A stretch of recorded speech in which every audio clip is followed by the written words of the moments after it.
Magandang umaga Pilipinas, simula pa lamang noong ating mga kabataan, alam na ng marami sa atin na kapag Agosto ay ipinagdiriwang ang buwan ng wikang pambansa. Bukod sa mga declamation, pagsulat ng tula, pagguhit, ano pa ba yung mga unang pumapasok sa isip mo kapag nababanggit ang ganitong selebrasyon? Sa temang wika ng karunungan, ang paggunita ngayong buwan ay naway maging kasabay nito ay hindi na maging alaala lamang ang kahalagahan ng ating wikang pambansa, kundi manatili sa paglipas ng mga taon at maging daan sa karunungan sa kabila ng nagbabagong panahon. At dahil nga napag-uusapan na rin natin yung pagbabago ng panahon, check naman natin kung ano ba yung naging epekto nito sa mga dams dito sa atin sa Luzon. Kabilang po sa ating mga binabantayan itong Magat, Pantabangan at itong Angat Dam. So sa pinakahuling datos mula dito sa Pag-asa, nagkaroon pa rin ng pagbaba ng level ng tubig. Umabot po yan sa 0.46 meters dito sa Angat Dam na matatagpuan sa Bulacan. Siyang nagsusupply po yan ng tubig dito sa atin sa Kamaynilaan at sa ating mga kalapit na lugar. Sa Magat Dam naman na matatagpuan sa Isabela, bumaba rin. Bahagya po yung umabot sa 0.35 meters. Yung mga pag-ulang dala naman noong bagyong Karina, naging positibo yung epekto dito po yan sa Pantabangan Dam na matatagpuan naman sa Nueva Ecija kung saan umakyat ng 0.7 meters yung level ng tubig nitong mga nakalipas na oras. At tuloy-tuloy na rin natin yung ating pagbabantay sa nagbabagong panahon. Narito po yung forecast ng Pag-asa sa iba't ibang bahagi ng ating bansa. Unahin po natin dito sa Luzon, sa mga aalis maya-maya lamang sa Metro Manila, inaasahan naman nating makikiayon sa inyo itong panahon. Ang ating temperatura sa bahagi ng Tuguegarao, posible po yung umabot sa 34 degrees Celsius. Kaparehong lagay ng panahon yung mararanasan ng ating mga kababayan dito po yan sa Maylawag, Olongapo, Tagaytay hanggang sa May Legazpi. Pero dahil pa rin dito sa mga pag-ulan sa may bahagi nitong Puerto Princesa, huwag kalilimutan magdala ng payong sa inyong pag-alis ng inyong mga tahanan. Check naman natin sa bahagi nitong Visayas, kakambal nitong maulang panahon, yung temperatura nga abot sa 25 hanggang sa 33 degrees Celsius. Ito po yan simula sa may Tacloban hanggang sa may bahagi nitong Metro Cebu.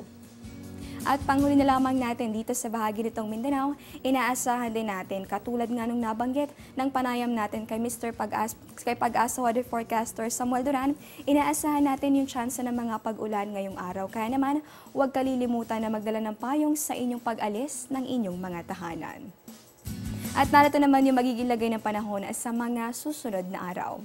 Unahin po natin sa Baguio City, kung ang inyong destinasyon ay yung Mines View Park. Inaasahan naman natin bukas, itong maulap na kalangitan, magdadala po yan nung tsansa nitong mga pag-ulan. Huwag kalilimutan na magdala ng payong, panangga po yan sa mga tsansa ng mga nasabing pag-ulan. Habang kung kayo naman ay lalabas ng bahay pagsapit itong Lunes, inaasahan naman natin magpapakita si Haring Araw at yung temperatura, pagitan po yan ng 16 hanggang sa 23 degrees Celsius. Kung balak mo naman dalhin ng pamilya dito sa bahagi nitong Luneta, dito sa atin sa Kamaynilaan, ako inaasahan natin yung maulap na kalangitan na siya magdadala ng mga pag-ulan, magpapatuloy yan hanggang sa araw nitong Martes. Ang ating temperatura naman, bahagyang mababa, posible namang umabot yan sa 33 degrees Celsius. Dito naman tayo sa Metro Cebu. Kung plano mong i-explore yung Queen City of the South, inaasahan din natin bukas itong bahagyang maulap na kalangitan na siyang magdudulot itong mga isolated rain showers. Temperatura natin bukas, pagitan ng 26 yan hanggang sa 32 degrees Celsius. Pero ang magandang balita sa pagsisimula itong panibagong linggo, inaasahan naman natin na bubuti na yung panahon. Ang ating temperatura sa mga nasabing araw hanggang sa Martes po yan, pagitan po yan ng 25 hanggang sa 33 degrees Celsius.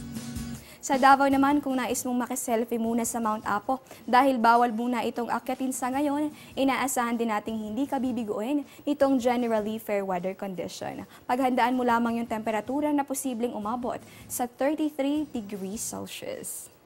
At panghuli na lamang natin sa may Zamboanga, sa mga nakabakasyon at excited ng bumili noong makukulay na malong.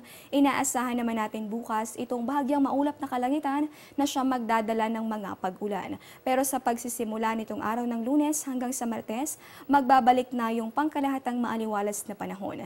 Temperatura natin between 24 yan hanggang sa 33 degrees Celsius.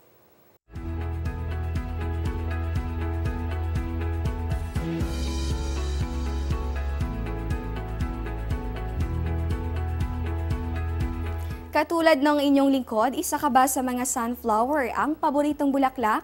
Kung oo, marahil alam mo na ang mga batang sunflower ay sumusunod sa direksyon ng araw. Sa pag-aaral ng mga biologist mula sa University of California, napag-alaman yung mga young sunflowers ay nakaharap sa silangan tuwing umaga kung saan sumisikat ang araw. Kasabay naman ng pagbabago ng direksyon ng araw, matyaga rin itong nakasunod at patungo po yung kanluran pabalik naman muli sa silangan kapag gumabi na.